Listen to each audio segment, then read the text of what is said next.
चलिए जानते हैं देश और दुनिया की महत्वपूर्ण 20 बड़ी खबरें सिर्फ 5 मिनट में। मगर आप अभी तक इस वीडियो को लाइक नहीं किए तो लाइक कर ले और चैनल को भी सब्सक्राइब कर ले। तो चलिए वीडियो स्टार्ट करते हैं। जी हां, आपको बता दें बीजापुर में चुनावी साल में भाजपा कांग्रेस में दल बदल तेज हो गया है। 20 भाजपाइयों ने कांग्रेस में ज्वाइन कर लिया है। बीजापुर में लगातार भाजपा कार्यकर्ताओं का कांग्रेस प्रवेश जारी है। भाजपा प्रभारी ओम माथुर के बीजापुर दौरे के बाद सिलसिलेवार भाजपा के कार्यकर्ता भाजपा छोड़ कांग्रेस में प्रवेश कर रहे हैं।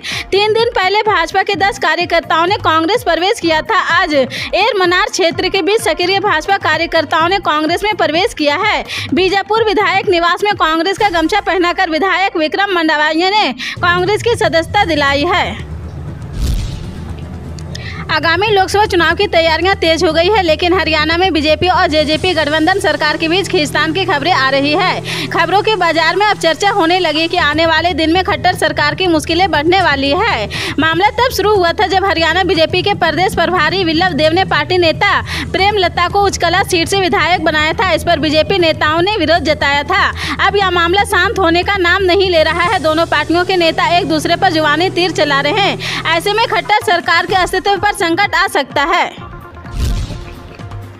लोकसभा चुनाव 2024 को लेकर देश में घमासान जारी है। एक तरफ सत्ता दल तो दूसरी तरफ विपक्षी दल दोनों ही अपने अपने स्तर पर तैयारियों में जुटी हुई है। बीजेपी में अपने पुराने सहयोगियों की खोज जारी है तो कांग्रेस भी महागठबंधन की कोशिश में है। इसी बीच चुनाव आयोग में एक्टिव हो गया है। आयोग ने देश भर में ईवीएम और पेपर ट्रेल मशीनें की फर्स्ट लेवल चेकिंग शुरू कर दी है। चरणबद्ध तरीके से आयोग के देश भर के अलग अलग ऑफिस में रखी मशीनों की चेकिंग की जाएगी। इस दरमियान चुनाव आयोग मॉक पोलिंग भी करेगा। ओडिशा सीएम नवीन पटनायक ने बड़ा फैसला लिया है। उन्होंने मंत्रिमंडल से उस शिक्षा मंत्री को हटा दिया है। सीएम ऑफिस से जानकारी साझा की गई है। सूत्रों ने बताया कि सीएम पटनायक ने राज्यपाल गणेशी लाल से मंत्री रोहित पुजारी को हटाने की सिफारिश की थी। उनका विभाग खाद्य तथा आपूर्ति मिनिस्टर अतुल एस नायक को सौंपा गया है। पुजारी 2 बार से विधायक है, हालांकि अभी उन्होंने इस बारे में कुछ नहीं किया है। रोहित पुजारी रायखोला विधानसभा क्षेत्र से जीतकर विधानसभा पहुंचे थे। दिल्ली एनसीआर में पिछले कुछ दिनों से जबरदस्त गर्मी पड़ रही। तापमान 40 के पार जा रहा। राष्ट्रीय राजधानी और उसके आसपास के इलाकों में 1 जून के बाद मौसम में अचानक बदलाव देखा गया है। मई के आखिरी 15 दिन और जून के शुरुआती 2 दिन के बाद दिल्ली एनसीआर में गर्मी की तपिश बढ़ने लगी है। दिल्ली में शुक्रवार को अधिकतम तापमान 40.5 डिग्री सेल्सियस दर्ज किया गया था, जबकि न्यूनतम तापमान 27.3 सेल्सियस दर्ज किया गया था।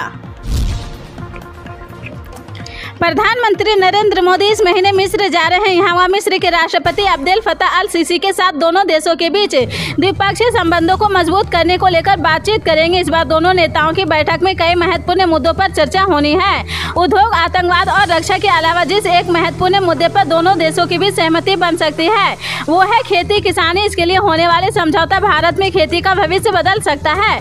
दरअसल मिस्र के राष्ट्रपति अब्देल फत्ताह अल सीसी इस साल जनवरी में जब गणतंत्र दिवस समारोह में मुख्य अतिथि बनकर आए थे, तभी दोनों नेताओं के बीच मिस्र भारत संबंध मजबूत करने पर सहमति बन गई थी। मध्य प्रदेश के विधानसभा चुनाव में लगभग 6 महीने का समय ही बचा है। ये समय आपको ज्यादा लग रहा होगा, लेकिन इसने राजनेताओं की धड़कनें बढ़ा रखी है। आँख खुलने से लेकर बिस्तर पर गिरने और फिर शायद सपनों भी नेताओं की चुनावी तारीख करीब और करीब आती दिखाई दे रही होगी।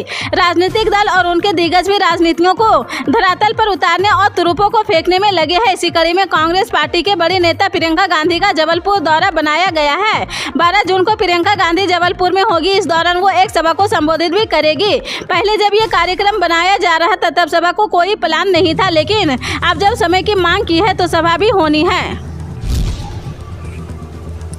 कई दिनों तक हिंसा की आग में जले मणिपुर में सुरक्षा बल अभी भी अलर्ट मोड पर है। दोबारा इस तरह की किसी भी घटना को रोकने के लिए कई कदम उठाए जा रहे। इसी कड़ी में सुरक्षा बलों अब इन हथियारों की तलाश कर रही है जो हिंसा के दौरान भीड़ ने चुराए थे। तलाशी अभियान के दौरान सुरक्षा बलों ने अब तक 11,763 गोला बारूद, 896 हथियार और 200 बम बरामद किए हैं। राज्य सरकार के सुरक्षा सलाहकार कुलदीप सिंह ने इस बारे में जानकारी दी है। बजट एयरलाइंस गोफास्ट का भविष्य क्या होगा? मौजूदा समय में ये बड़ा सवाल है। दिवालिया होने की कगार पर पहुंची गोफास्ट ने खुद ही NCLT का दरवाजा खटखटाया था, जहां उसे फौरी सहायता मिल चुकी है। लेकिन अब कंपनी के फ्यूचर का फैसला करने के लिए एक कमेटी बन चुकी है। इसमें कंपनी को कर्ज देने वाले बैंक और अन्य क्रेडिट से शामिल है। NCLT भी गोफास्ट को राहत देने के साथ ही एक अंतरिम रिजोल्यूशन प्रोफेशनल की नियुक्ति कर दी गई है। लेकिन दिवाला कानून की प्रक्रिया के हिसाब से कंपनी को अपने करदाताओं को एक कमेटी ऑफ क्रेडिट्स बनाती होगी। इसी तरह के पल पल के अपडेट जानने के लिए जुड़े रहें आप अपने NTS न्यूज चैनल से। मिलते हैं अगली बड़ी खबर के साथ, तब तक के लिए जय हिंद।